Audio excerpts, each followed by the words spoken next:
Oke, kakak-kakak semua. Bismillahirrahmanirrahim. Assalamualaikum warahmatullahi wabarakatuh. Waalaikumsalam warahmatullahi wabarakatuh. Selamat pagi, ini masih pagi ya, belum lewat jam 12 ini. Selamat Siang, pagi Pak. kakak-kakak. Udah mau siang. Oke ya, biasanya sih jam segini guru PJOK lagi udah off nih. Biasanya ya, cuman ada aja yang masih ngajar gitu. Cuman tidak apa-apalah, lebih pagi lebih selesai lebih enak mungkin. Baik, kita ketemu lagi di hari Rabu 2 Oktober 2024. Materi kita hari ini adalah modul 1.3 pembelajaran PJOK berpusat pada peserta didik. Di sini di dalamnya nanti ada praktek sedikit ya, ada praktek, lalu nanti ada mengisi spreadsheet, lalu ada nonton video sedikit sama Figma Jamboard. Ya, seperti biasa ada Figma Jamboard. Kurang lebih kita akan minimal kita akan di sini selama 90 menit ke depan. 90 menit, yang mungkin 1,5 jam. Kita mulai tadi record jam 11, selesai 12.30 lewat lah, 12.30 paling sedikit. Oke, izin share screen kakak-kakak semua di modul 1.3.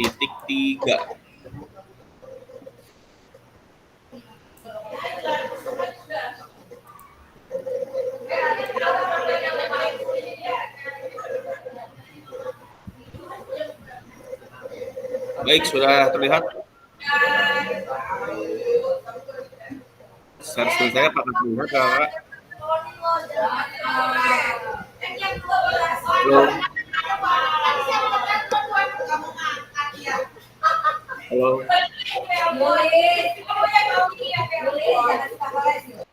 Screen saya apakah terlihat kakak-kakak? Terlihat Pak. Ya udah. Terlihat, Pak, terlihat. Oke. Man. Oke. Suara saya jelas ya? Suara saya jelas? Sangat jelas dan ganteng. Nah, oke, siap. Assalamualaikum. Yang di belakang itu berisik ya? Siap, lanjut. Baik, kita mulai di modul 1.3. Ya.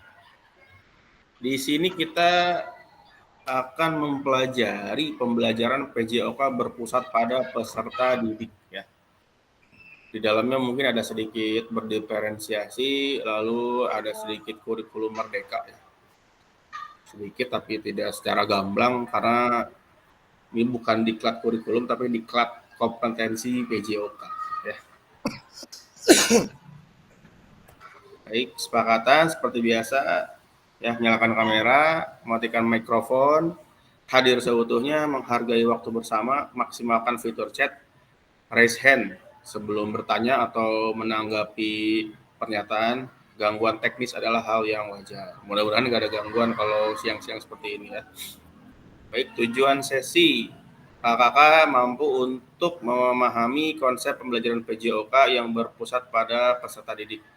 Memahami minat peserta didik sesuai karakteristik bidang jasmani, sosial, emosional, dan mental sesuai usianya. Kenapa sesuai usianya? Kita di sini kan ada yang SD, ada yang SMP, ada yang SMA.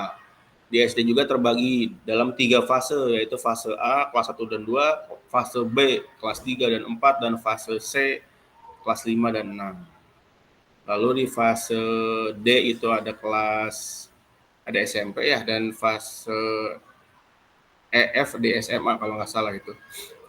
Baik, agenda pada hari ini 90 menit sudah terbagi, ada pembukaan, ada aktivitas 1, ada aktivitas 2, aktivitas 3, dan juga penutup seperti biasa. Oke. Nah. Bagaimana praktik pembelajaran PJOK itu yang berpusat pada peserta didik? Nah, apa yang menandakannya? Oke, untuk pertanyaan pertama, silahkan kakak-kakak tulis di kolom chat. Jadi apa sih tandanya pembelajaran kita itu berpusat pada peserta didik? apakah sesuai dengan kemauan peserta didik, apakah sesuai dengan kemauan gurunya, atau tuntutan kurikulum. Nah, kira-kira pendapat kakak-kakak sekalian ini apa kira-kira? Silahkan tulis di kolom chat ya.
Baik, sudah ada 2 jawaban dari 3 dari Kak Deden, Kak Agus, dan Kak Emilia Mulyadin. Silahkan yang lain dituliskan dalam kolom chat komentarnya tentang atau pendapatnya tentang bagaimana praktik pembelajaran PJOK yang berpusat pada peserta didik itu. Nah, tandanya apa nih? Bahwa tandanya kita sudah mengajar PJOK dan itu berpusat pada peserta didik. Kira-kira gimana nih gitu pendapatnya kakak-kakak. Di sini kita sharingnya saja apa yang sudah dilakukan dalam pembelajaran sehari-hari sekolah dan juga mungkin bisa untuk dapat insight baru dari teman-teman yang lain seperti itu.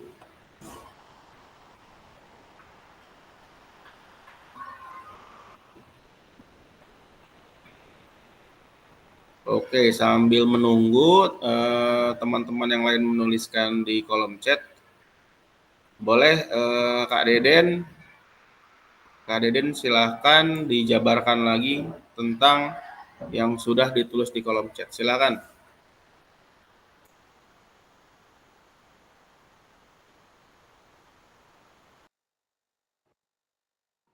Cek, kedengaran Pak suara saya? Halo? Sudah Ya, terdengar jelas. jelas ya. Nah, jadi saya menulis peserta didik saya sesuai dengan panduan kurikulum dan memenuhi modul ajar yang sudah saya buat. Pada dasarnya saya dalam mengajar pendidikan jasmani dan olahraga, saya mengikuti panduan kurikulum yang saat ini yang sudah ada ya Kak, terutama kurikulum Merdeka yang saya berdasarkan sesuai dengan minat dan bakat anak-anak terhadap olahraga. Terlebih lagi saya selaku guru pendidikan olahraga, saya menstimulan agar anak-anak lebih giat lagi dalam melakukan kegiatan olahraga. Tentunya olahraga ini sangat berguna untuk dirinya, baik dirinya sendiri, orang lain, dan ketika dewasa nanti, saya besar harapan saya bahwasanya anak-anak tuh mencintai kegiatan olahraga. Bahkan saya menstimulan bahwasanya ketika anak-anak saya mahir dalam bidang olahraga, tidak menutup kemungkinan bahwasanya mereka bisa juga nanti dapat berprestasi di bidang olahraga. Tapi hal tersebut saya selaku guru pendidikan olahraga hanya mengajarkan saja materi-materi dasar tentang kegiatan olahraga tersebut. tentunya materi-materi yang sudah saya buat tersebut itu saya pandukan dengan model ajar ataupun modul ajar yang sudah saya buat. Seperti itu, Kak.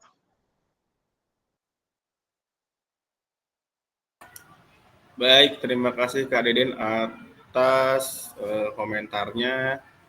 Dijabarkan lagi secara rinci ya apa yang sudah ditulis dalam kolom chat, yaitu peserta didik sudah sesuai dengan panduan kurikulum dan memenuhi modul ajar yang sudah saya buat. Nah, disitulah pentingnya kita merencanakan pembelajaran di modul ajar atau bahasa umumnya RPP ya. RPP modul ajar ya 11-12 sama aja, sama-sama ada tujuan, sama-sama ada rencana kegiatan dan juga ada penilaian seperti itu.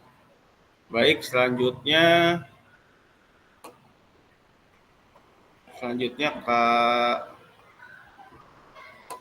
Kak Mulyadin, coba Kak Mulyadin, silahkan. Adanya tanya jawab diskusi pemecahan masalah bersama. Silahkan dijabarkan kembali, Kak. Oke, Assalamualaikum warahmatullahi wabarakatuh. Waalaikumsalam warahmatullahi wabarakatuh. Selamat pagi semuanya. Pagi. Salam olahraganya, Pak. Ya. Alam, menyala bagus. Oke, pertanyaan bagaimana praktik pembelajaran PJOK yang berpusat pada peserta didik itu? Oke, yang pertama tentu sesuai dengan panduan kurikulum dan modul yang ada sekarang ya. Kemudian salah satu tandanya saya ambil satu sampel aja. Jadi adanya tanya jawab, diskusi dan pemecahan masalah bersama. Contoh, jadi saya sebagai guru hanya men-trigger gitu, hanya sebagai pemantik aja. Contoh di salah satu materi misalnya, coba contohkan gerakan roll depan salah satu anak. Jadi ada dua anak yang dikasih contoh, yang satu gerakannya benar, yang kedua gerakannya kurang tepat. Nah, jadi nanti saya ke anak-anak, menurut kalian yang benar gerakan yang pertama atau orang yang kedua? Biarkan mereka memilih. Kemudian saya tanya, kenapa misalnya kurang tepat dan kenapa tepat dan seterusnya, bla bla bla bla. Sehingga terjadi ada tanya jawab dan diskusi bersama. Salah satu contohnya itu saja paling Kak. Simpel aja.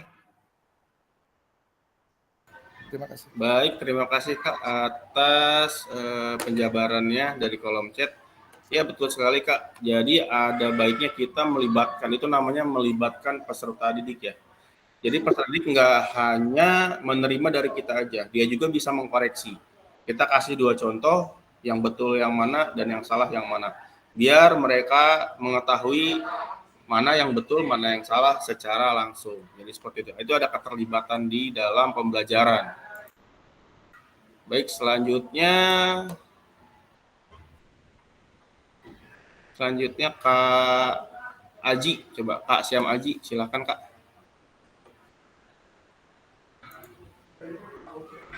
Siap Kak, mohon izin.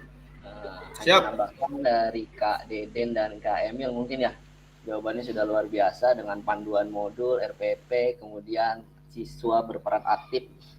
Mungkin penjelasan itu sudah cukup bagi saya. Saya hanya apa yang menandakannya ya Kak, yang saya telah lakukan. Mungkin saya melakukan dari ini ya, contohnya dari kelas 5 dan 6, saya mengajar kelas 5 dan 6, saya hanya memberi materi tentang bola besar, misalkan sepak bola, ada 3 bola, ada apa ya, ada jenis permainan bola besar yaitu sepak bola, bola voli, dan bola basket. Nah, dalam pembelajaran saya membuat perkelompokan Kak. Perkelompokan, kemudian dalam kelompok itu mereka mencari materi sendiri dengan membuat clipping atau poster, dan kemudian nanti mereka menjelaskan di depan teman-temannya. Seperti itu, mereka diperbolehkan mendapat literasi entah dari YouTube, dari Google, internet, buku dan semacamnya. Jadi di situ ada, ketika mereka mempresentasikan, guru hanya mengoreksi apa aja yang disampaikan yang terlihat salah atau benar gitu, guru hanya meluruskan, dan mereka si murid ini, peserta didik, bebas untuk menyampaikan apa yang mereka diskusikan bersama teman-temannya. Contohnya sepak bola, mereka menampilkan sepak bola, menjelaskan tentang sepak bola dari teknik, apa aja sih bagaimana cara bermain sepak bola. Kemudian di pertemuan selanjutnya mereka membimbing teman-temannya untuk bagaimana cara melakukannya. Misalkan ambil contoh dari sepak bola ada passing apa? Passing dibagi 3. Ada passing menggunakan kaki bagian dalam, punggung kaki dan luar. Nah, mereka berperan aktif di situ. Saya hanya sebagai acuan, bukan acuan ya. Ya hanya melihat saja sebagai guru memfasilitasi entah dari fasilitas prasarananya, entah itu bola dan kun. Seperti itu, Kak. Terima kasih. Oke, terima kasih Kak Syam Aji atas pernyataannya. Baik, di dalam pendidikan itu sendiri ya, apa yang disampaikan Kak Aji tadi itu adalah suatu bentuk atau suatu implementasi dari guru sebagai fasilitator. Jadi mungkin dalam pembelajaran bisa guru itu sebagai pengajar, guru sebagai pendidik, guru sebagai instruktur, guru sebagai coach, guru sebagai fasilitator. Jadi guru memfasilitasi pembelajaran muridnya. Jadi apa yang mereka kemukakan, jika memang ada yang melenceng atau memang tidak sesuai dengan PJOK itu sendiri, baiknya diluruskan seperti itu. Baik, terima kasih Kak Syam Aji. Baik, saya lanjut ke slide berikutnya. Nah, coba kakak-kakak bayangkan di kelas kakak-kakak ya. Apakah saat ini kita nih sebagai guru PJOK lebih banyak fluid daripada suara saat pembelajaran? Baik. Nah, lalu di dalam pembelajarannya itu apakah semua gerakan peserta didik harus perintah atau komando guru atau bisa pakai cara-cara lain, Kak? Coba dibayangkan untuk saat ini apakah sesuai dengan yang ada di slide ini, Kak, lebih banyak fluid daripada suara dan juga lebih banyak komando gitu, Kak. Silahkan ditanggapi melalui kolom chat, Kak.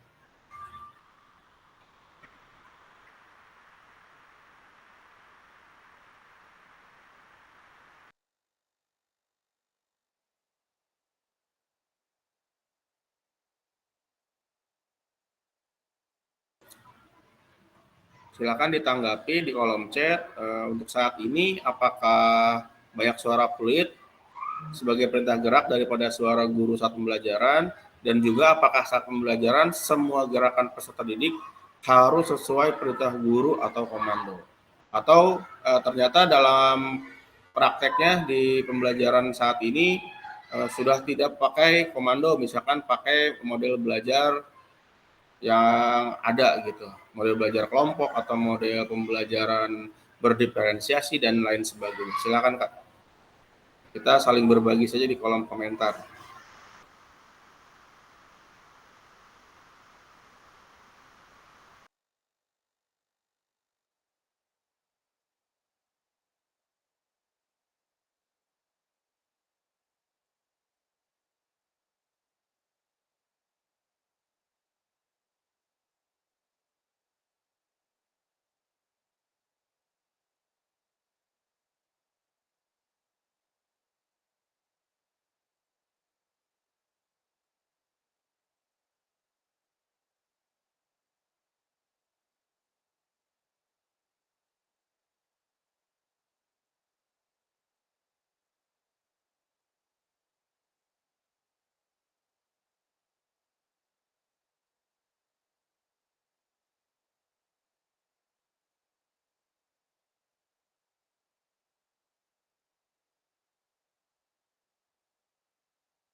Oke, kakak-kakak sudah ada beberapa komentar yaitu dari Kak Deden. Untuk saat ini saya lebih banyak menggunakan komando berdasarkan kelompok yang sudah saya buat dan menginstruksikan kepada ketua kelompoknya masing-masing.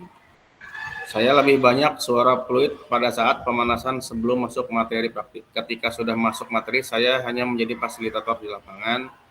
Perpaduan antara komando dan fluid komando diperlukan di awal pembelajaran setelah siswa memahami arahan baru permainan menggunakan fluid. Kak Izatun, kalau saya sendiri masih berkolaborasi antara fluid dan komando dan juga dilihat disesuaikan dengan materi yang akan diajarkan.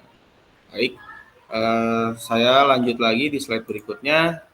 Ada suatu video yang akan diperlihatkan, yaitu komentar dari pakar, salah seorang pakar, ya.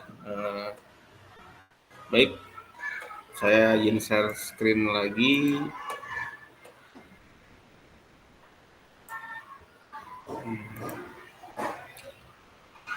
Nantinya akan saya putar sebanyak 2 kali ya Kak. Izin share screen. Nah.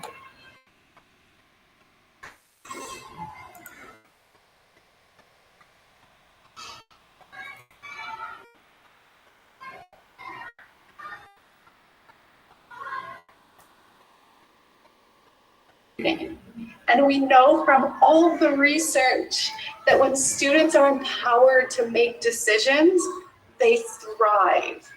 And thriving means they learn more, they enjoy the lesson more, they are more willing to participate, and they're more willing to take that learning and transfer it into their lives. So everything that we know about student-centered learning is really positive. We know that it's hard. You know, we do know that it's different and that it can be challenging and maybe scary if it's not an approach that you're used to, but the benefits are worth it. We know that the outcome is really positive. And so hopefully today what I can do is provide opportunities for you to take that first step if it's something new or something scary for you, or places that you can look for more opportunities to invite students into the decision-making process.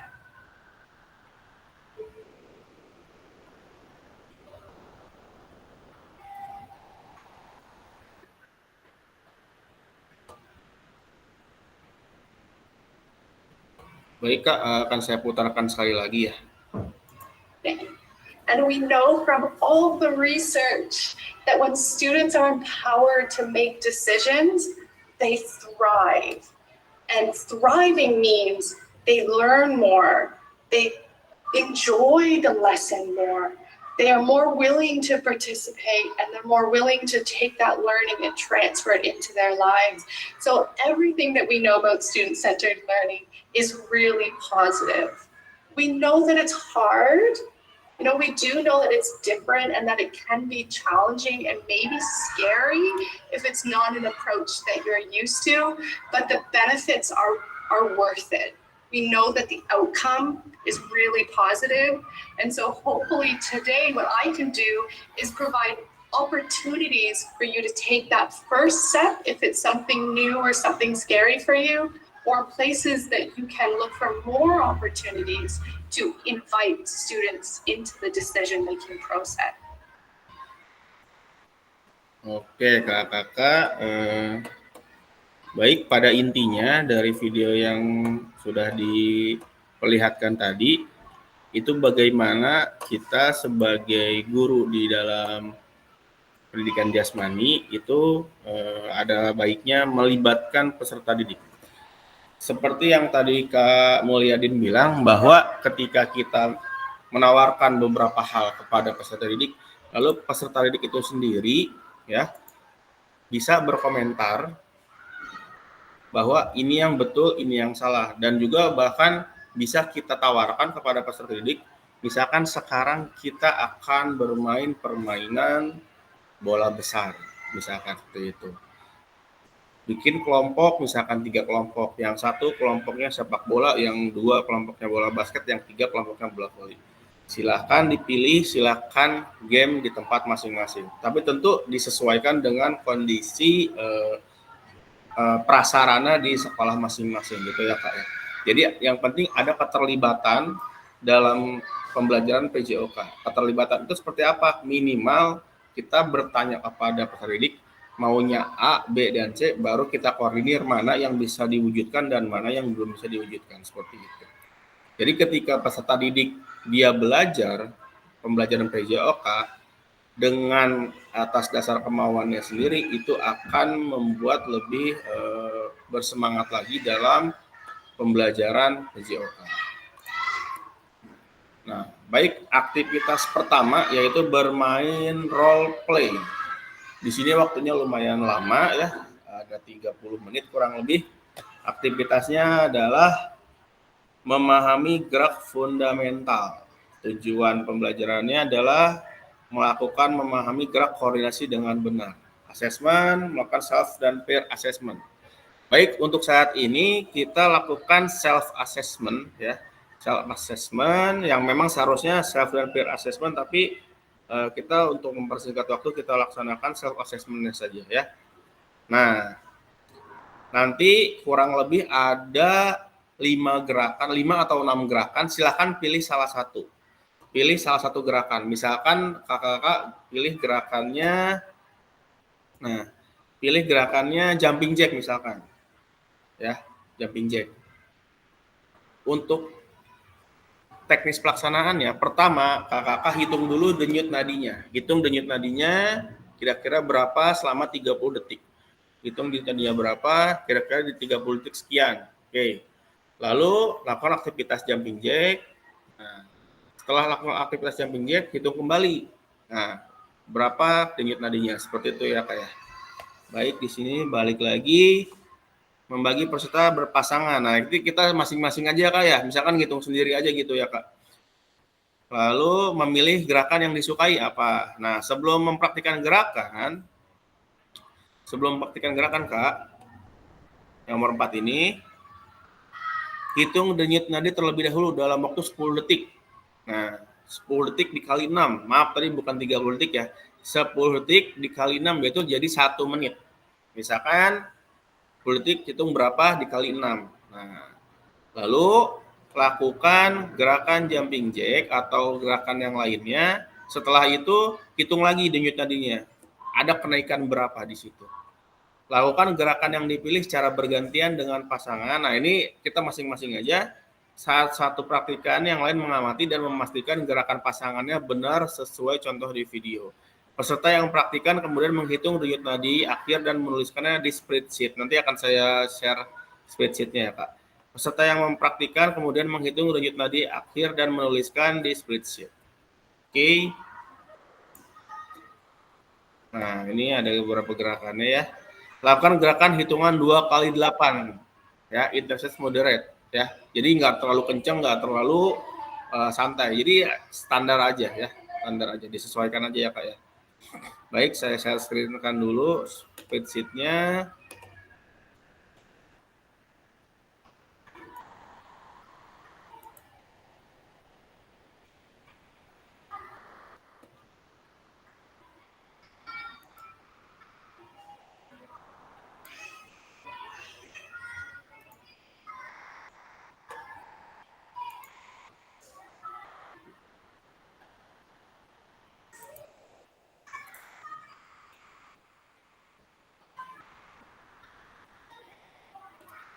Oke, sudah saya share di kolom chat spreadsheet-nya. Silahkan pilih masing-masing namanya Kak.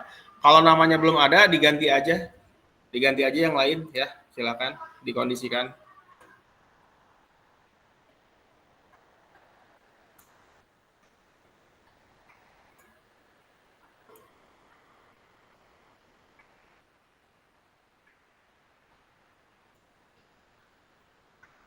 Saya share screen-kan lagi bentuk-bentuk gerakannya ya Kak.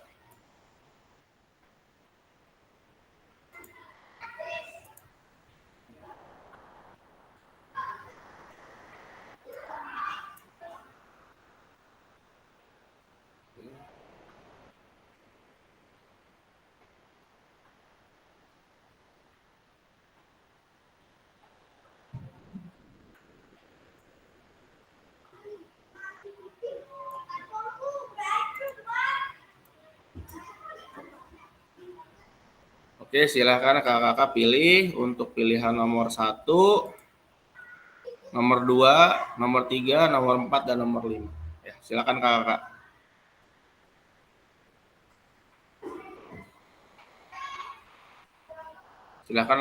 Silakan hitung dulu denyut nadinya, lalu lakukan. Waktunya berapa ini Kak? Berapa menit itu? 2 kali 8 hitungan aja kak. Oh, berarti cuma 28 doang? 2 kali 8 hitungan aja, nggak apa-apa. 2 kali 8 Oke. hitungan, lalu hitung lagi denyut nadinya. Lalu Oke. dituliskan dalam spreadsheet ya kak. Oke, siap. Ya, Oke, silakan, makasih Kak. Kak. Ya, sama-sama.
Kalau udah dihitung lagi kan Kak? Sebelum dihitung, sebelum melakukan gerak dihitung, lalu Sudah dihitung. setelah mulai gerak dihitung ya. Jadi dilihat peningkatannya berapa gitu. Gitu aja sih. Oke. Udah saya. Oke, siap. Udah saya hitung. Oke. Silakan tulis di spreadsheet. Kalau saya terbiasa hitungnya per ini lagi Kak. Oh langsung dikalikan 6 aja ya? Ya kan dihitungnya itu kan kita Enggak, ngitung kalau- nih 1, 3, 10 detik nih, 10 detik. Misalkan Ya. dapat 10, katakanlah dapat 10. Nah, 10 dikali 6 berarti 60. Nah, seperti itu. Dikira-kira saja, dikalikan.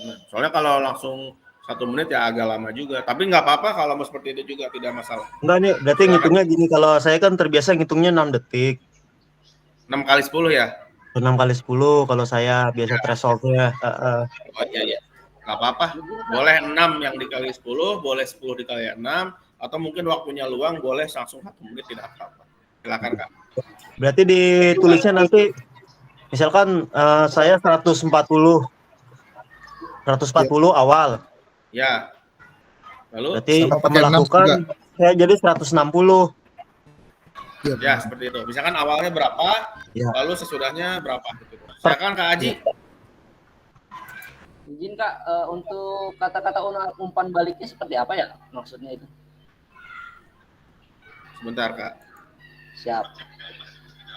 Untuk yang ini, nah sebetulnya ini umpan balik ini ketika kita mengamati teman sebetulnya. Jadi misalkan Kak Deden diamati Kak Aji ngamati Kak Deden. Nah, ketika Kak Aji ngamati Kak Deden, ternyata Kak Deden ada gerakannya yang kurang tepat, kurang lebih seperti itu. Jadi umpan balik. Jadi ini diisi aja denyut nadinya awal berapa, lalu akhir berapa, seperti itu. Dan ini hitungannya sudah 1 menit ya. Dihitungnya sudah 60 ya. Boleh beberapa cara, yang boleh 10 detik diambil dikali 6, atau ngambilnya 6 detik dikali 10 boleh, atau 60 menit langsung juga nggak apa-apa. Yang penting di catatannya ini denyut nadi saat 60 detik seperti itu. Lalu siapa lagi tadi yang raise hand? Kak Mulyadin ya?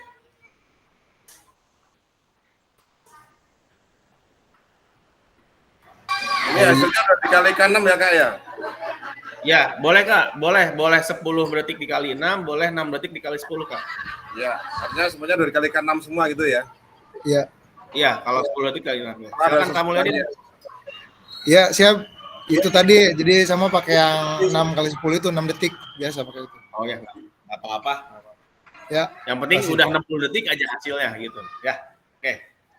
Kak, saya ini pakai HP nih, susah ya masuknya ya, ngeditnya ya. Spreadsheet. Iya, Kalau Om. HP spreadsheet masih bisa sih kalau nggak salah. Kalau HP di spreadsheet bisa. Coba di utak-atik dulu, Kak. Ya coba.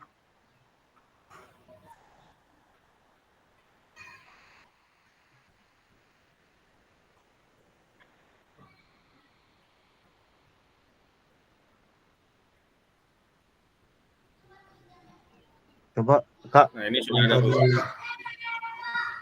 saya Silakan. ada susah nih Kak. Boleh diminta bantu tolong untuk tulis nggak Kak?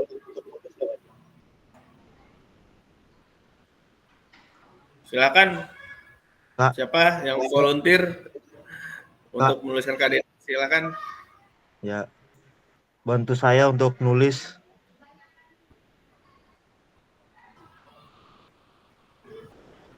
Saya ambil gerakan 2.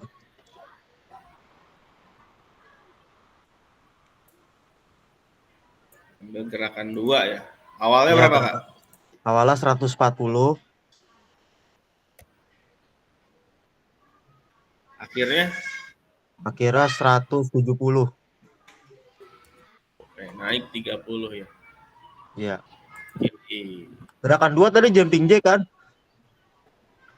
Iya, jumping jack. Gerakan 2, iya jumping jack. Iya udah. Oke, silakan diisi saja, Kak. Silakan. Ya nanti bantu tolong isi ya Kak. Saya di kotak-atik susah nih kayaknya dari HP. Siap, Kak.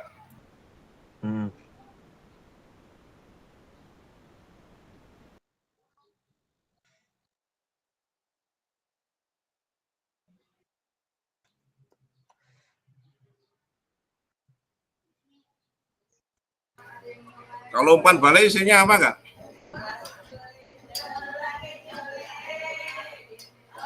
Kalau umpan balik itu untuk yang peer assessment, jadi saling mengamati. Untuk yang self assessment sepertinya tidak perlu untuk ada umpan balik, Kak. Jadi kalau mau ditulis nggak apa-apa, dituliskan saja umpan baliknya, atau bukan umpan balik, jadi komentar yang sudah kita laksanakan. Misalkan saya tadi melaksanakan gerakan 2 jumping jack dengan denyutnya di awal 140 dan denyutnya di akhir 170. Bisa seperti itu, nggak apa-apa kalau mau diisi. Berarti kalau nggak diisi juga nggak apa-apa, Kak ya? Nggak apa-apa.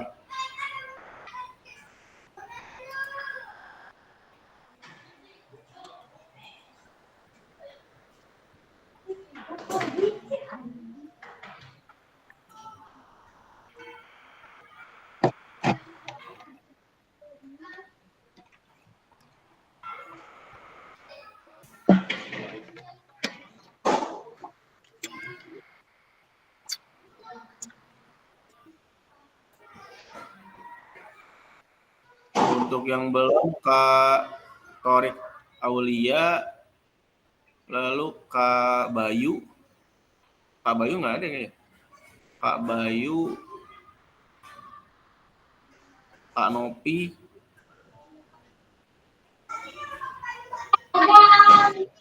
Kak Wawan sudah. Ya, silakan Kak dilengkapi, Kak.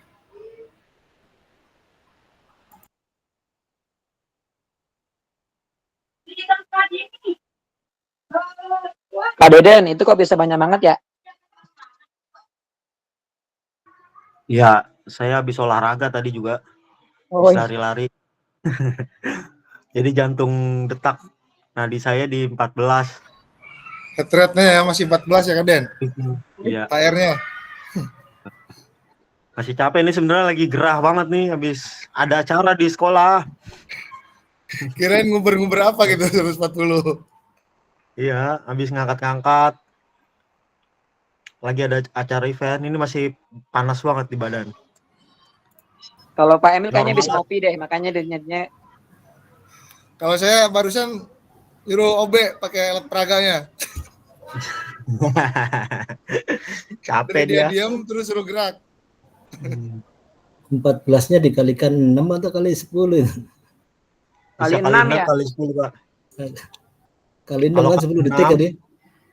kalau kali 6 berarti hitungannya 10 detik di timer. Kalau Iya. dikali 6 berarti kalau kali 6 berarti 10 detik. Kalau dikali 10 berarti 6 detik. Kalau 6 saya sih detik. biasanya gitu. Iya. Pakai yang 6 detik Siap. ya. Lebih ini. Iya. Ini kan buat ngitung value to max-nya kita. Nanti 220 dikurangi jumlah usia. Wih, Bisa gitu ya Kak Ija ya. Dunia kepelatihan gitu ya. Jadi nggak bisa bohong ya. Tapi percaya nggak sih sama jam?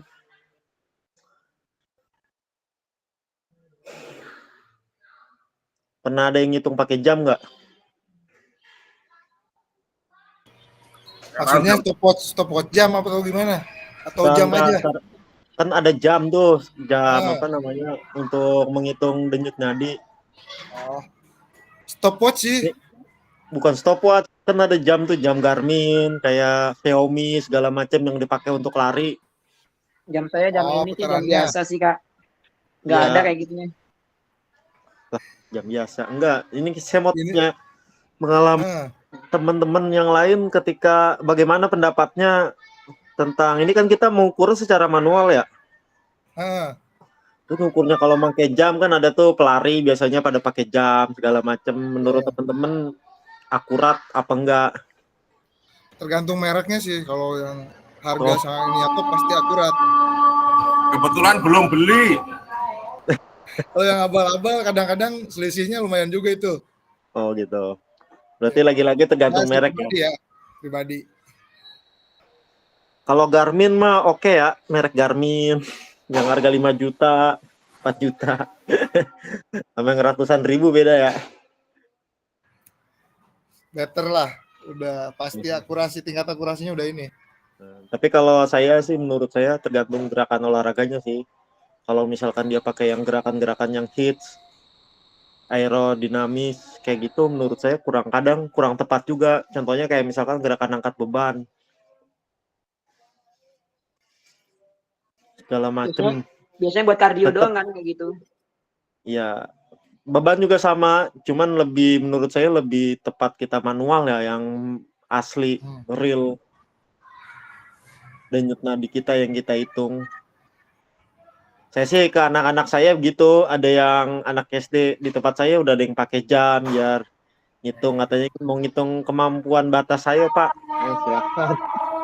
Buset, kayak atlet profesional. Hah? Keren ya? Udah kayak atlet pro ya. Iya. Rata-rata yang atlet pada pakainya. Kalau olahraga di tempat saya pada pakai itu. Mereka setelah olahraga berapa naiknya persentasinya, terus kalori yang kebakar berapa. Ya kita juga kan harus melek teknologi juga ya. Tapi saya sih rada kurang percaya juga, rada kurang akurat juga menurut saya.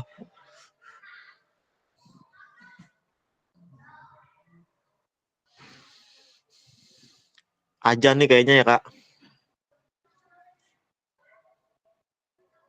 Dulu Pak Haji sama Pak Emilio pimpin surat ya.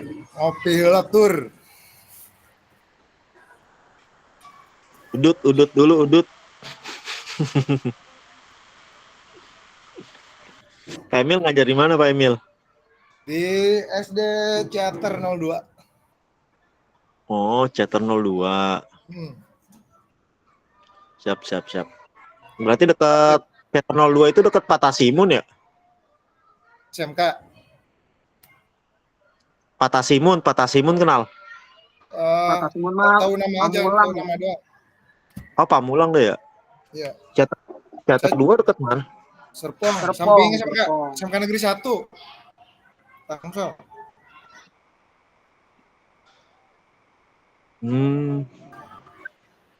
Pak Deden, Pak Jana udah sembuh belum? Masih di Gopli?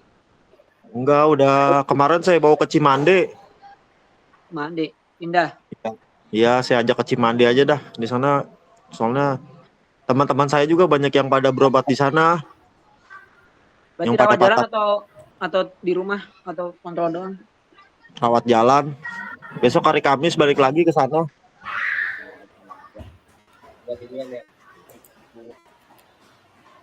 Teman saya aja kakinya patah, lari ke sana, ke Cimande.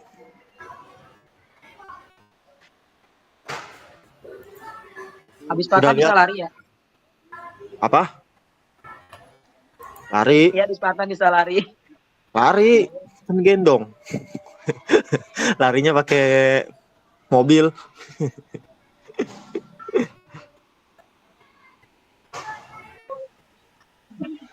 Kak, izin Kak, maaf baru gabung. Oke, Ya, lanjut ya, Kak. ya. Push up dulu itu, push up ya, harusnya ya. Kakak udah tua ntar jantungan. Sesuaikan Push adat, up. sesuaikan adat. Biasanya kalau telat kalikan telatnya biasanya berapa menit gitu kan. Nah, Siap kalah pokoknya, siap kalah. senioritas harus ada ya di olahraga ya. Sesuaikan Jangan adat. tuh ada Oke, pakai baju MU jangan. Oke, Kakak. Oke, terima kasih sudah melakukan role play aktivitas 1. Nah, kita refleksikan aktivitas 1 itu bagaimana cara kita melihat apakah latihan yang dilakukan sudah benar. Lalu yang kedua, adakah efek yang dirasakan, lalu efek tersebut mengindikasikan apa. Nah, kayak tadi Kak Deden kok tinggi gitu, tapi yang lain agak rendah. Nah, itu kira-kira apa? Terus apakah pengaruh tuh sebelum latihan, sudah latihan, ngaruh nggak atau sama aja? Nah, silahkan di komentari di kolom chat, sudah saya copy paste pertanyaannya Kak ya. Dan ada 4 pertanyaan. Nulisnya di kolom komentar, Kak. Di kolom komentar aja. Ya. Ya, sudah ada di kolom komennya.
Kalau Ki mohon izin mau jadi imam sebentar di musola karena guru laki-lakinya yang hadir hari ini cuma saya. Oke, siap Kak Ijatun. Lanjut. Siap, mohon izin sebentar ya.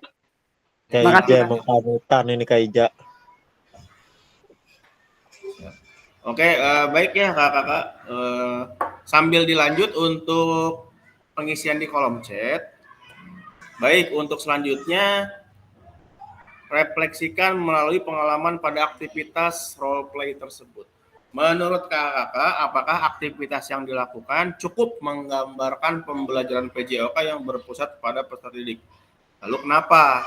Apakah ada masukan untuk perbaikan pembelajaran? Nah, jadi secara singkat, tadi kan ditawarkan 6 gerakan. Ditawarkan 6 gerakan aktivitas fisik. Nah, di situ peserta didik bisa memilih mana yang diminati. Apakah jumping jack, atau squat, atau lari di tempat, atau yang lainnya. Nah, seperti itu tuh apakah menggambarkan berpusat pada peserta didik? Jika dibandingkan dengan kita hanya satu gerakan, silakan lakukan gerakan jumping jack, satu aja. Nah, ini kita tawarkan 6 gerakan. Silakan yang kamu minati mana, misal gitu ke murid-murid kita. Nah, ini diisi di Figma Jamboard. Sebentar saya share dulu linknya ya.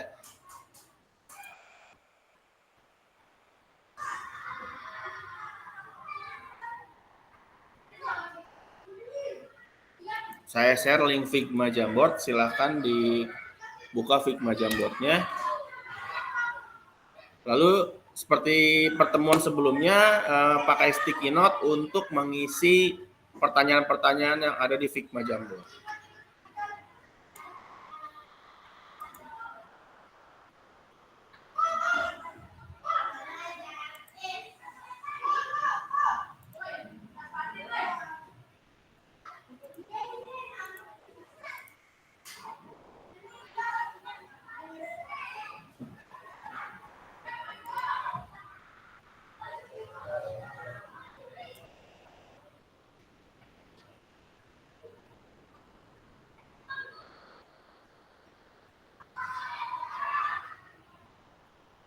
Oke, kakak-kakak silahkan diisi ya Figma Jamboardnya. Ada beberapa pertanyaan di sana.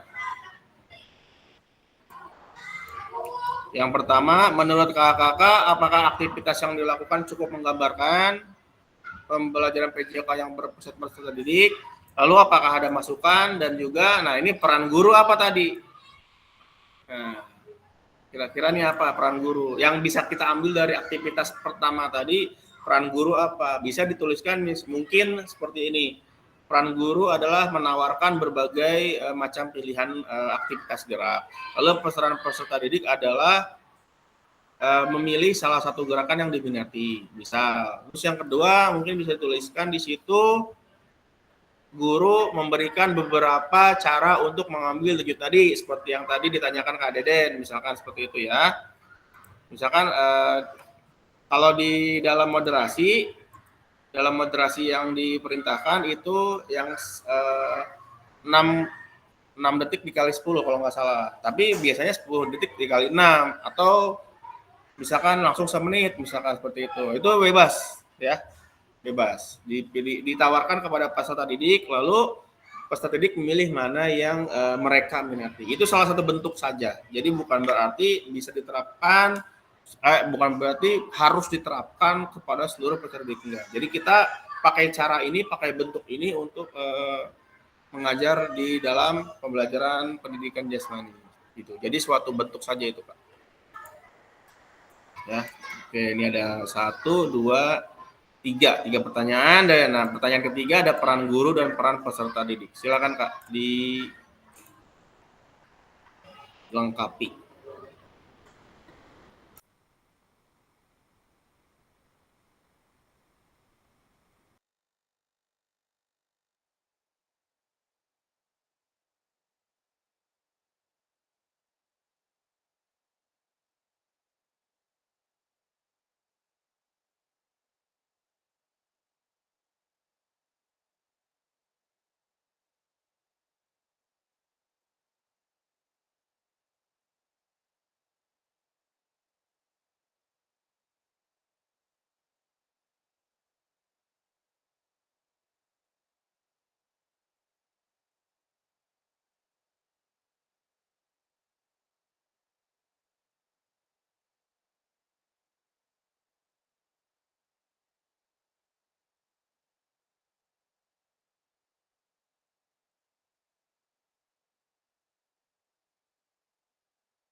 Maaf Kak, saya pindah ke HP. Ada sedikit trouble sini Kak. Oke, siap Kak Aduh, Mulyadin. kacau banget Oke. ini pakai. Ya, makasih. Oke, dilanjut Kak. Silakan Kak.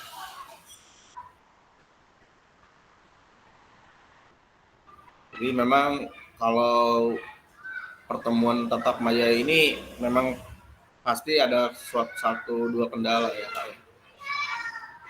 Jadi total saya pribadi ya untuk di kelas seperti ini tuh sudah pertama kayak gini tuh saya PPG 2021 LPTK saya UNJ seperti ini sistemnya sama LMS waktu itu PPG-nya 6 bulan lalu lanjut ke 2013 yaitu guru penggerak angkatan 8 sama LMS dan tatap maya juga sama seperti ini kan ya seperti biasa pasti ada kendala gitu ada kendala tidak bisa dihindarkan itu ya karena berbeda tempat beda device-nya juga gitu beda tempat beda device sangat mempengaruhi. Lalu yang ketiga adalah saya jadi peserta PKG kemarin tuh peserta PKG dari Mei sampai Agustus kurang lebih hampir 4 bulan ya dan terakhir ini yang keempat saya jadi memang pasti ada kendala Kak seperti itu Kak sama saya juga gitu gimana kita menyikapinya gimana caranya untuk kendala-kendala tersebut bisa diatasi Kak bisa pakai HP bisa pakai laptop gitu bisa tidak mengurangi semangat belajar kita semua Kak.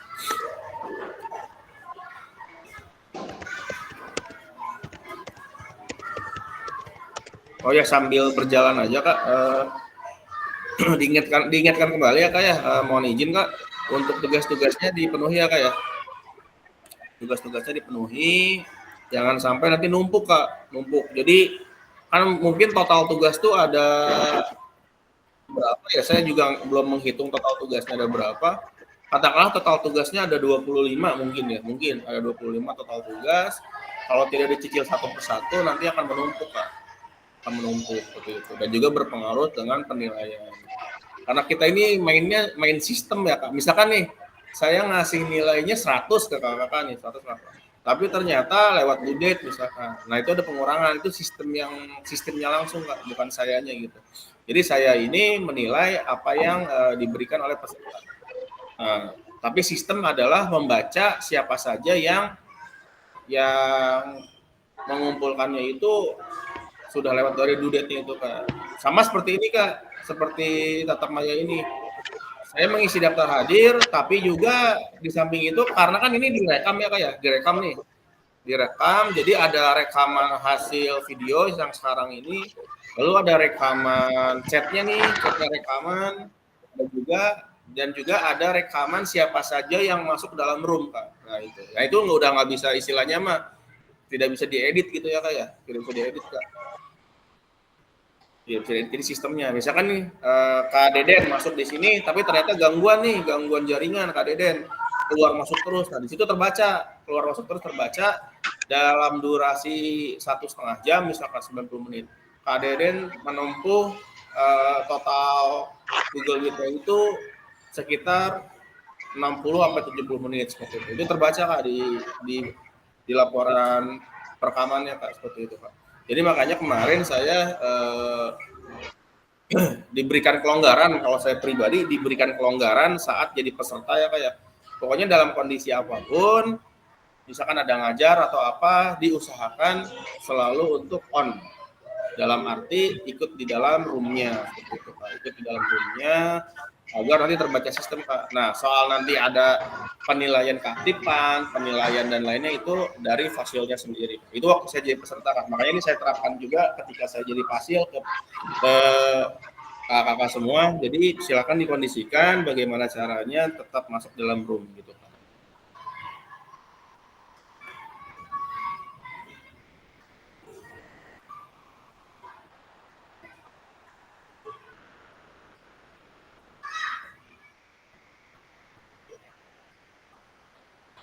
Di sini berarti yang PPG Kak Deden ya, Kak Fatur Rahman, sama Kak Nopi kalau nggak salah. Ada 3 orang yang PPG guru tertentu ya kalau nggak salah nih sekarang namanya. Iya Kak, betul. Floating. Kalau Tidak saya ada ini ya Kak ya? Nggak ada tatap maya ya? Kayak gini nggak ada ya? nggak ada, belajar di PMM cara mandiri. Oh, ya. Oke, mantap. Kalau dulu zaman saya 2021 ya, itu masih ada tatap maya. Tatap maya juga, kalau ini kan PKG 3 bulan itu kita tatap maya 19 kali pertemuan ya Kak ya. Nah itu kalau PPG dulu saya itu 1,5 bulan pertama itu tiap hari Kak, ada Google Meet. Senin sampai Sabtu itu. Panas-panas itu laptop itu. Aduh.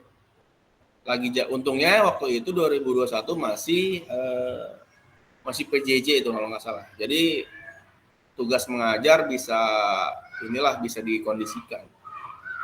Nah kalau sekarang sambil berjalan karena tidak ada keringanan untuk tugas mengajar karena mengajar tetap prioritas Kak. Prioritas mengajar, kita bisa menyimak, kita bisa mengkondisikan segala sesuatunya.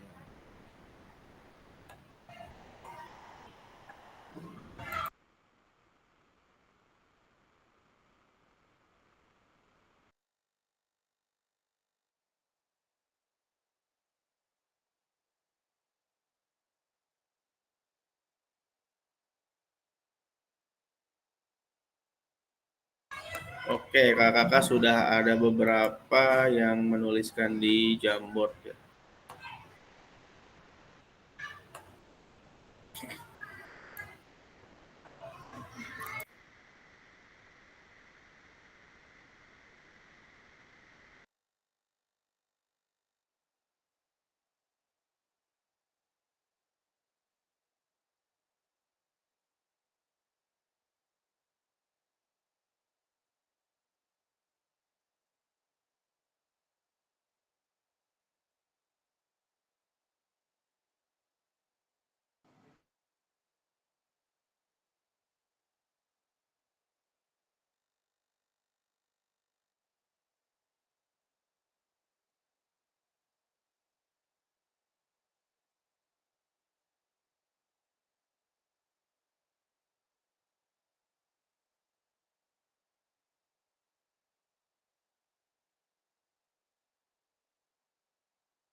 Baik, kakak sambil berjalan saja Kak ya, saya izin melanjutkan lagi presentasi selanjutnya, yaitu ada video kedua dari Cassandra. Yang tadi yang pertama sudah dari Cassandra. Ini ada video kembali. Izin share screen kembali Kak untuk video yang kedua. Nah, ini dia.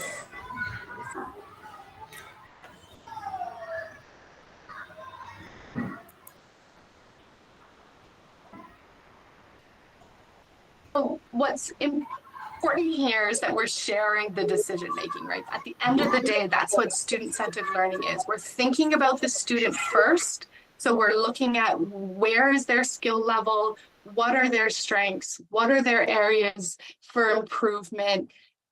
And that comes from a relationship with your students. So knowing your students helps you to plan the appropriate movement skill that meets them where they're at so that you can progress their learning. But it also means that we invite them into the decision making. So we share the decision making, and that's the key word that I want to emphasize today. We don't give away the decision making. So it's not that you don't have any control anymore and students have all the control. That's not what we're saying. There's a sharing of that responsibility. And we can share decisions around who, what, where, when, how. What's important here is that we're sharing the decision making, right? At the end of the day, that's what student-centered learning is. We're thinking about the student first. So we're looking at where is their skill level, what are their strengths, what are their areas for improvement. And that comes from a relationship with your students. So knowing your students helps you to plan the appropriate movement skill that meets them where they're at so that you can progress their learning. But it also means that we invite them into the decision making. So we share the decision making, and that's the key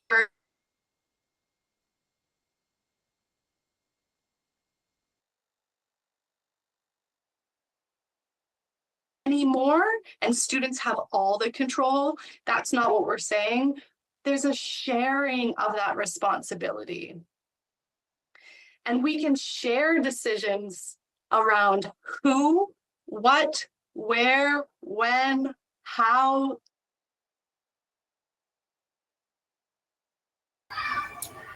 Baik kakak-kakak, untuk video yang kedua ini adalah bagaimana kita menerapkan student center learning ya kak.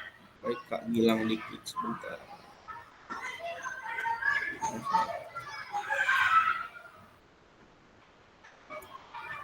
Student center learning. Nah,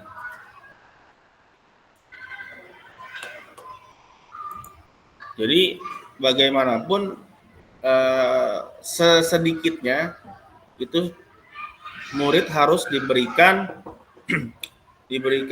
kebebasan memilih kak.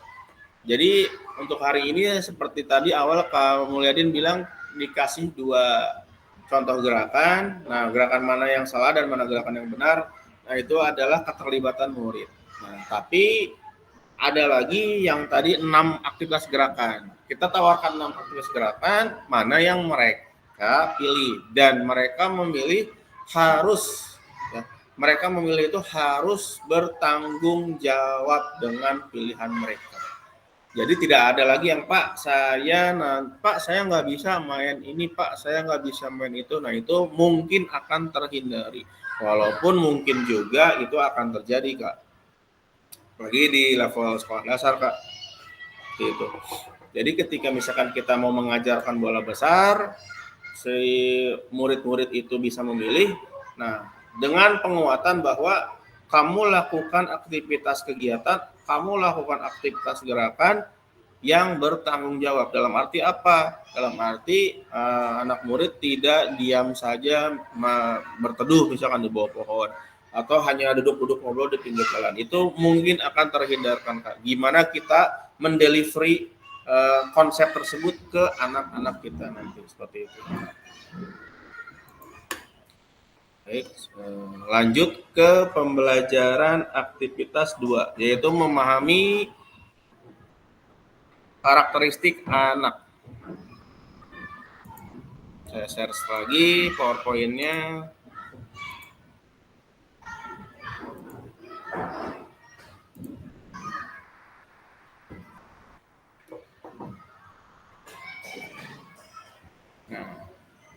Student Center Learning. Nah ini kesimpulannya Student Center Learning. Silakan boleh di screenshot Kak. Jadi atas apa yang sudah kita laksanakan hari ini dari gerak role play tadi. Nah ini adalah kesimpulan-kesimpulannya Kak. Peran guru apa dan peran peserta didik itu sudah terbagi. Walaupun memang kita tidak menghindari misalkan gaya mengajar komando. Nah apakah harus dihilangkan? Tentu saja tidak Kak. Kita sesuaikan dengan jenjang, kita sesuaikan dengan materi, dan kita sesuaikan dengan karakteristik anak. Misalkan kita mau mengajar senam irama misalkan. senam PGRI misalkan, atau senam anak Indonesia, senam poco-poco dan lainnya, itu pasti gaya mengajarnya komando. Itu pasti gaya mengajarnya komando. Kita gerak A, dia gerak A. Kita gerak B, dia gerak B. Tapi bisa juga dipakai media. Misalkan kita setel saja di dalam kelas, gerakannya melalui laptop dan infocus. Jadi pembelajaran media apakah bisa di olahraga? Pasti bisa Pak, seperti itu. Gimana kita mengolahnya, gimana kita sekreatif mungkin untuk membuat pembelajaran itu lebih menyenangkan. Paling tidak ada hal-hal baru di dalam pembelajaran di kelas. Dalam student-centered learning, guru akan berperan menjadi atau sebagai fasilitator. Ini yang sudah diungkapkan kakak tadi ya. Dalam hal ini, guru dapat mendorong perkembangan peserta didik karena guru bukan satu-satunya sumber belajar. Jadi kita juga bisa menekankan kepada peserta didik agar mencari sumber belajar lainnya di luar sana. Tapi tetap harus sesuai dengan apa yang akan kita ajarkan kepada peserta didik. Nah, ini ada beberapa jenis-jenis student center learning. Ada small group decision, role play, dan simulasi. Nah, kita tadi yang kedua ya, role play. Ada discovery, ada self-directed, cooperative learning, contextual learning, problem-based learning, collaborative learning, project-based learning. Nah, ini banyak nih. Jadi alternatif pilihan aja, Kak. Kita ke aktivitas 2. Karakteristik perkembangan peserta didik. Memahami karakteristik dan minat anak, Kak. Jadi minat anak itu ada jasmani, sosial, emosional, dan mental. Ada atas, ada menengah, ada PAUD, ada SD. Seperti itu. Dimulai dari PAUD dulu, lalu ke SD, SD ke menengah, menengah ke atas. Nah, cocokkan karakteristik berikut manakah bidang ya dan usia yang sudah sesuai. Karakteristik aktivitas berjalan, berlari, merangkak, manjat, lompat, mendang, narik, lempar, dan mukul bola. Yang kedua, anak-anak pada usia ini mulai mengembangkan rasa diri mereka sendiri dan belajar untuk memahami perasaan orang lain. Mereka juga mulai belajar untuk bergaul dengan teman sebaya mereka.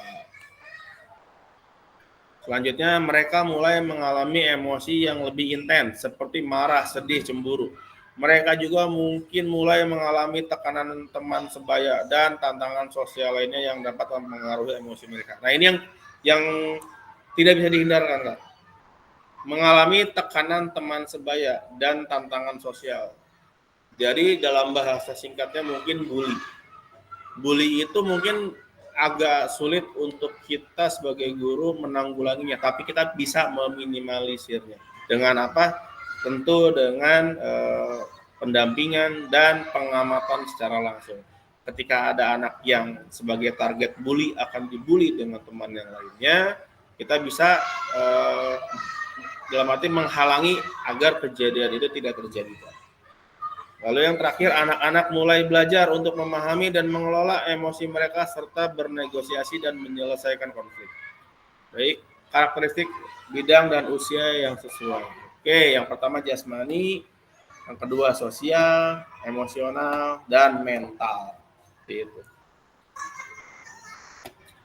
Lalu usia 02 tahun, 56 tahun, 6-12 tahun, 6-12 tahun lagi. Seperti itu, Pak. Ya. Ini adalah karakteristik yang ada dalam kegiatan pembelajaran sehari-hari. Baik, silakan. Yang selanjutnya diskusi. Oke.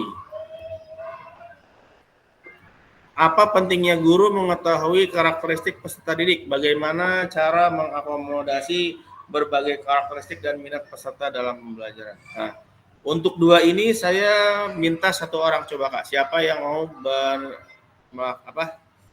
menyampaikan pendapatnya, Kak? Silakan, 1 orang saja, Kak. Boleh raise hand.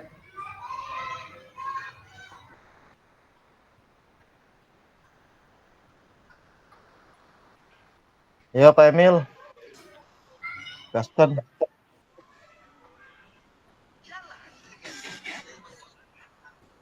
Udah lapar ini, udah lapar. Boleh, siapa? Ayo, siapa yang mau menyampaikan pendapatnya dari 2 pertanyaan ini? Silakan Kak, raise hand Kak. Jangan malu-malu Kak.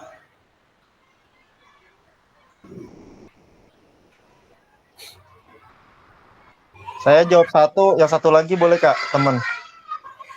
Teman, langsung tembak kali ya. Ya, jawab satu ya. Nanti yang nomor 2-nya Pak Emil nih kayaknya nih. Boleh nomor 1 dulu Kak, silakan Kak. Kita dulu. Oke semuanya, salam olahraga. Selamat siang. Kurang semangat nih. Salam olahraga.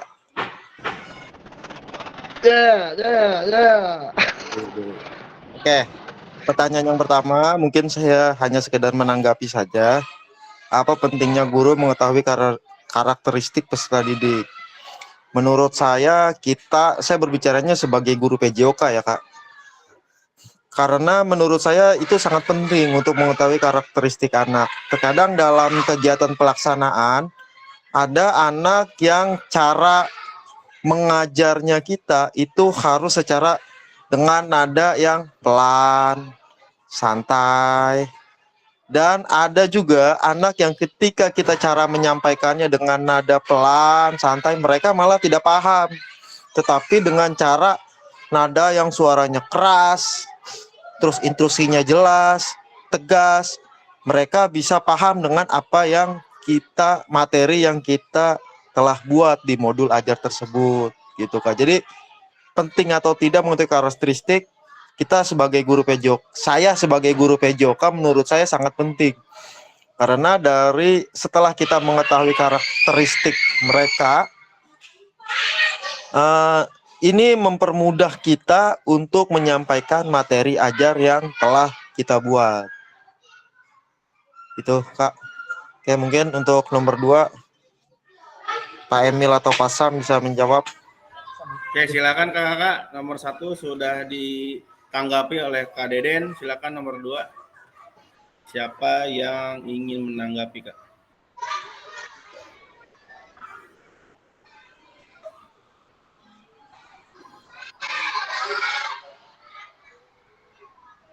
Ayo Pak Emil.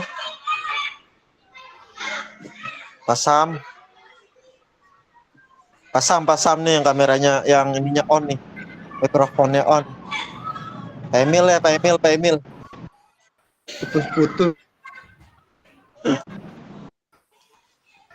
Boleh Kak Aji mungkin Kak. Silakan Kak. Pas banget tuh.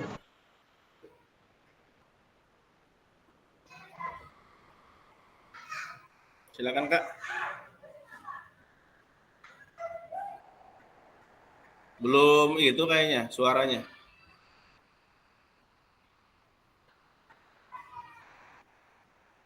Belum ada Kak.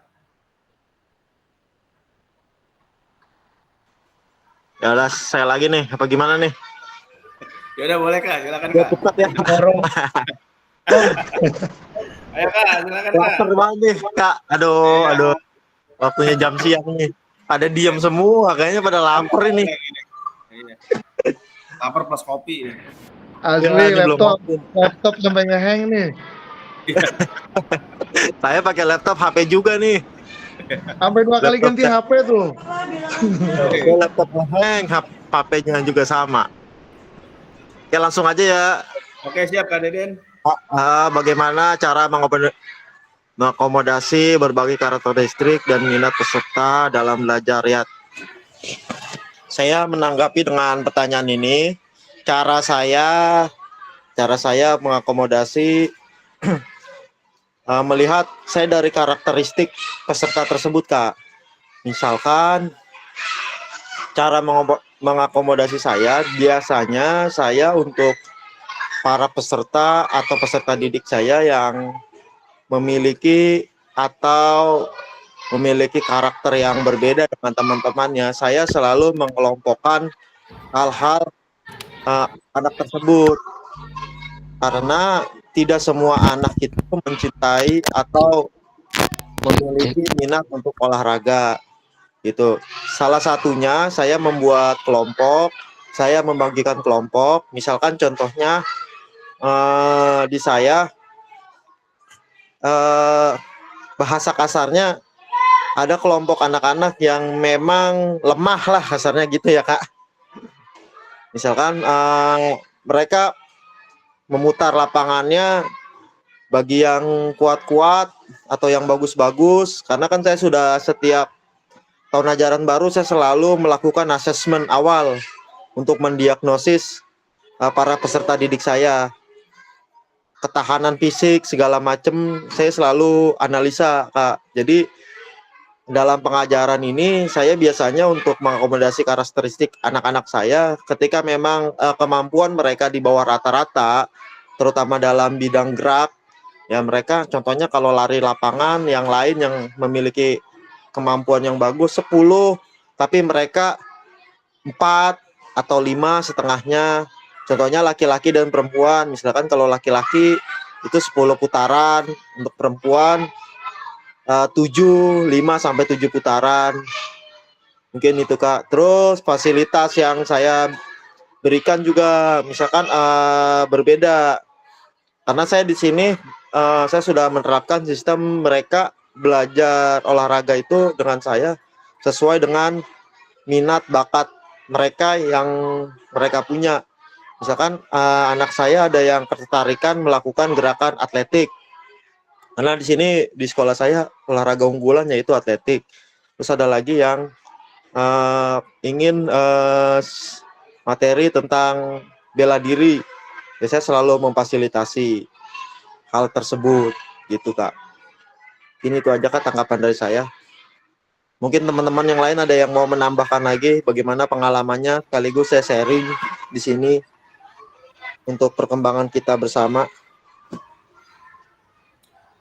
Baik, terima kasih Kak Deden atas tanggapannya dari 2 pertanyaan ini. Baik, saya lanjutkan ke slide berikutnya, yaitu jawaban atas pertanyaan yang didiskusikan ini ya Kak ya.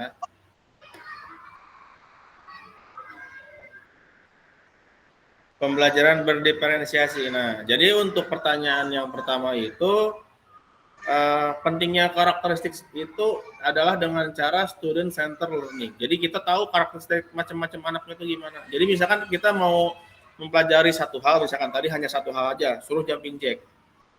Tapi dengan kita menawarkan 6 aktivitas gerak, jadi kita tahu karakteristik mana aja yang ada dalam peserta didik kita. Untuk yang kedua, itu bagaimana cara mengakomodasi berbagai karakteristik dan minat peserta didik dalam pembelajaran. Nah, itu udah tepat yang dikatakan Kak Deden adalah dengan mengelompokkan sesuai dengan tingkatan kemampuan. Atau bisa kita bilang itu adalah pembelajaran berdiferensiasi seperti itu. Yang lagi hype-nya sekarang adalah berdiferensiasi. Nah, berdiferensiasi juga ada beberapa karakteristik dan tipe. Mari kita lanjut ke slide berikutnya. Nah, usaha pembelajaran berdiferensiasi adalah usaha guru untuk menyesuaikan pembelajaran di kelas untuk memenuhi kebutuhan belajar individu murid ya, individu. Jadi tidak secara keseluruhan, jadi individu murid ya. Walaupun memang bisa dikatakan ya lumayan berat ini untuk kita menerapkan pembelajaran diferensiasi. Lumayan berat, sulit, tapi bukan berarti mustahil ya kayak. Nah, ada 3 diferensiasi. Diferensiasi konten, diferensiasi proses, dan diferensiasi produk.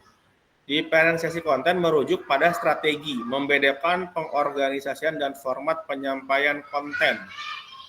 Konten adalah materi pengetahuan, konsep, dan keterampilan yang perlu dipelajari peserta didik berdasarkan kurikulum. Diferensiasi proses merujuk pada strategi, membedakan proses yang harus dijalani oleh peserta didik yang dapat memungkinkan mereka untuk berlatih dan memahami isi konten. Diferensiasi produk merujuk pada strategi, membedakan produk hasil belajar murid dari hasil latihan, penerapan, pengembangan apa yang telah dipelajari. Kalau kita convert ketiga ini ke dalam PJOK, diferensiasi konten adalah bagaimana murid mengetahui materi apa yang akan diajarkan. Kontennya. Bisa misalkan kita langsung atau misalkan dengan buku atau misalkan dengan video. Itu di kontennya, dibedakan konten. Diferensiasi proses setelah murid mendapatkan materi dari konten, proses kegiatannya gimana? Apakah dikelompokkan atau semua langsung, atau misalkan dibagi lagi sesuai tingkatan kemampuan. Nah, itu gimana kita sebagai guru menstrategikan itu. Diferensiasi produk. Nah, ini produk yang dihasilkannya. Kalau misalkan di guru kelas untuk pelajaran umum ya, bukan olahraga, bisa dengan buat gambar atau dengan tulisan atau dengan video. Di PJOK sendiri itu bisa, misalkan kontennya apa. Jadi antara konten, proses dan produk itu harus berkesinambungan seperti itu. Ini adalah pembelajaran berdiferensiasi yang saat ini sering diterapkan guru. Tapi akan tetapi kita misalkan sebagai guru PJOK, kita bisa juga menerapkan diferensiasi seperti Kak Deden tadi. Berdiferensiasi sesuai dengan kemampuan. Karena tugas guru itu adalah meningkatkan kompetensi anak. Si anak ini nggak bisa baca misalkan. Kita keluar dulu dari PJOK. Si anak ini belum bisa baca. Dengan anak yang sudah bisa baca, dengan anak yang bisa baca terbata-bata, atau dengan bisa lancar, ini apakah akan disambungkan? Tentunya tidak. Kita akan pisah. Dengan yang belum bisa baca, dengan yang belum lancar baca, dengan yang sudah lancar membaca. Kalau digabungin itu yang tadi yang paling bawah yang belum bisa baca itu nggak akan bisa itu. Jadi harus kita bedakan sesuai dengan kemampuannya. Itu bisa juga. Itu ada dalam kurikulum sebelum kurikulum Merdeka. Yaitu namanya kalau tidak salah dan mungkin kakak masih ingat itu adalah kurikulum prototype. Kurikulum prototype seperti itu. Jadi kita membedakan sesuai dengan kemampuan anak. Dan ini yang banyak dilakukan oleh guru PJOK. Apakah itu tepat? Tepat. Kalau menurut saya pribadi adalah tepat. Gimana caranya? Kita bedakan anak-anak. Misalkan kita mau ngajarin permainan bola voli misalkan, yang gerak dasarnya kompleks. Ada gerak passing bawah, passing atas, servis bawah, servis atas, dan juga misalkan ada smash dan block seperti itu. Dibedakan mana yang sudah, mana yang belum bisa passing bawah, mana yang belum lancar passing bawahnya, mana yang sudah mahir passing bawahnya. Itu dibedakan seperti itu. Agar apa? Agar yang bawah ini yang belum lancar atau belum bisa sama sekali ini bisa menyusul gitu Kak. Kalau digabungin Kak itu agak sulit untuk berkembangnya seperti itu. Atau mungkin ada lagi insight baru dari kakak-kakak ya tentang pembelajaran diferensiasi. Karena diferensiasi yang umum seperti ini Kak, nangkap ke kita apakah beda? Mungkin saja beda. Seperti itu Kak. Jadi kita punya kemerdekaan masing-masing untuk menerapkannya dalam pembelajaran. Nah, lalu lanjut yang kedua, ini slide selanjutnya. Setelah membaca dan berdiskusi tentang pembelajaran 1-2, contoh langkah-langkah pembelajaran diferensiasi di LMS. Adakah kendala yang kakak alami dalam melakukan strategi pembelajaran berdiferensiasi? 2, gagasan baru apa yang kakak dapat dari contoh-contoh penerapan strategi berdiferensiasi dalam modul. Modul yang diartikan ini adalah modul yang ada di LMS ya Kak ya, bukan PPT ini, bukan. Untuk ini silahkan satu orang Kak, satu orang saja boleh berpendapat Kak dari pertanyaan pemantik ini kira-kira. Siapa kira-kira Kak? Oh, boleh raise hand Kak.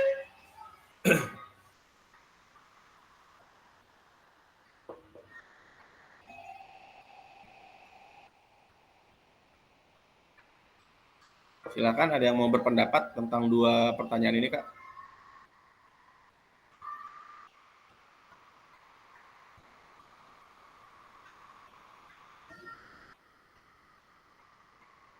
Kak Aji udah bisa belum itu soundnya Kak? Kak Aji silakan coba dites Kak. Udah Kak. Oke, siap. Siap. Saya Kak ini. Silakan. Iya.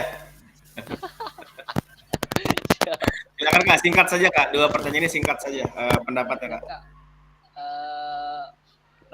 Kendala dalam melakukan strategi pembelajaran berdiferensiasi mungkin untuk kendala karena dimensi keluarga nih Kak dari peserta didik kita adalah tidak sama jadi untuk dari sikap emosional, pertumbuhan jasmani, kemudian tadi yang sudah disebutkan ada klasifikasi umurnya Kak ya.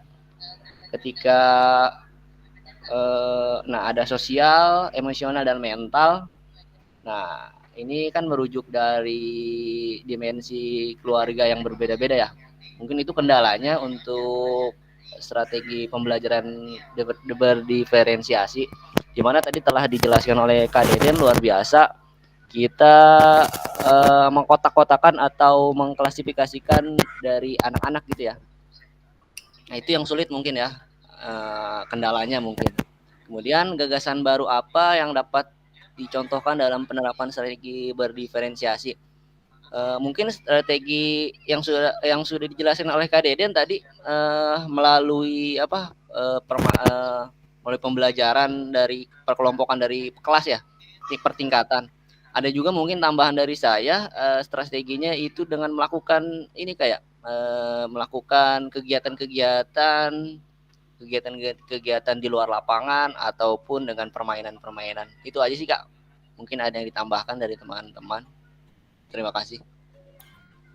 Baik, terima kasih Kak Aji atas tanggapannya untuk 2 pertanyaan pemantik ini. Baik, saya simpulkan lagi, bagaimanapun apa yang ada di dalam modul, apa yang ada di dalam kurikulum, itu tentu pengaruh luar biasa itu ada di kitanya sendiri, ada di kakak sendiri sebagai ujung tombak pendidikan, yaitu sebagai guru.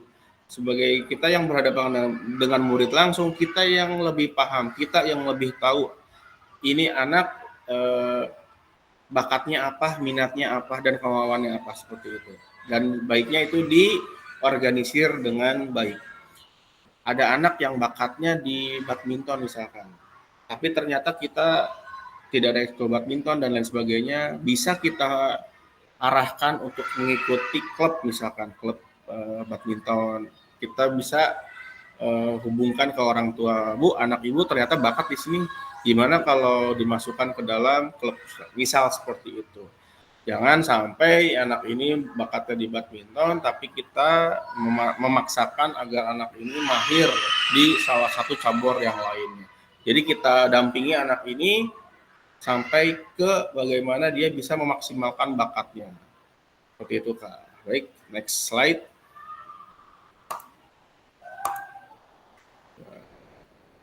Setelah sesi ini, unggah hasil refleksi modul 1.3 DLMS. Oke. Setiap modul 1.1, 1.2, 1.3 itu pasti ada refleksi yang harus di-upload di LMS ya Kak. Bagi yang belum, segera Kak. Nanti takutnya makin lama makin menumpuk ya Kak ya. Baik, pada akhir sesi ini kakak-kakak diharapkan memahami konsep pembelajaran PJOK yang berpusat pada peserta didik, memahami minat peserta didik sesuai karakteristik bidang jasmani, sosial, emosional, dan mental sesuai usianya, menganalisis studi kasus dengan kegiatan pembelajaran PJOK berdiferensiasi. Baik, kakak-kakak, oke, sudah di akhir pertemuan pada hari ini. Ya, sudah di akhir pertemuan pada hari ini. Hari ini kita sudah sampai di pertemuan modul 1.3, yaitu pembelajaran PJOK berpusat pada peserta didik ya. Setelah ini kita akan kembali lagi bertatap maya pada hari Jumat tanggal 4 Oktober itu hanya 1 JPK, hanya 45 menit pada hari Jumat nanti ya. Mungkin agak pagi dilaksanakannya karena 1 JP saja 45 menit, tidak terlalu lama di modul 1.1 itu. Balik lagi ke modul 1.1. Nanti kita akan kembali belajar di modul 1.1 Kak. Baik, kakak-kakak yang lain, terima kasih atas kehadirannya, dan juga mohon izin saya kembali mengingatkan untuk penugasan DLMS mohon untuk dipenuhi sebelum kita tatap muka nanti 27 Oktober. Ya, 27 Oktober tatap muka, dan bagi yang belum mengisi registrasi peserta mohon diisi ya, nanti itu akan ada kehadirannya, akan ada ongkosnya untuk kakak-kakak nanti untuk ditatap tatap muka nanti Kak ya. Untuk tempatnya di mana kami juga belum tahu.